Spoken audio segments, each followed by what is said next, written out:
अमेरिकी डॉलर 112 रुपए का क्या हुआ, महंगाई को पल लग गए। मोबाइल फोन महंगे हो गए। दुकानदार कहते हैं डॉलर महंगा होने से कीमत बढ़ी है। खरीदार भी कीमत बढ़ने से परेशान दिखाई देते हैं। 500 रुपए बढ़े, जब 108 पर गया तो 500 रुपए बढ़ गए, फिर 111 पर जब गया तो फिर 1000 रुपए पूरे बढ़ गए।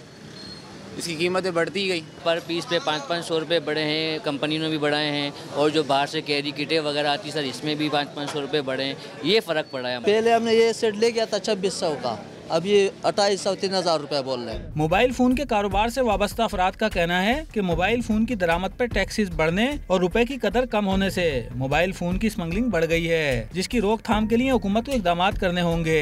पॉलिसीज मुरतब की गई हैं कि जो जेन्युइन इम्पोर्टर्स और जेन्युइन बिजनेसमैन हैं वो बिजनेस कर ही ना सकें, और ये जो इंडस्ट्री है वो जो है स्मगलिंग में चली गई है। डॉलर की कीमत बढ़ने से जहां मोबाइल की कीमतें बढ़ी हैं, वहीं महंगे मोबाइल फोन की फरोख्त भी कम हो गई है। कैमरामैन मेहदी अली के साथ तलकीन जुबैरी, डॉन न्यूज़, कराची।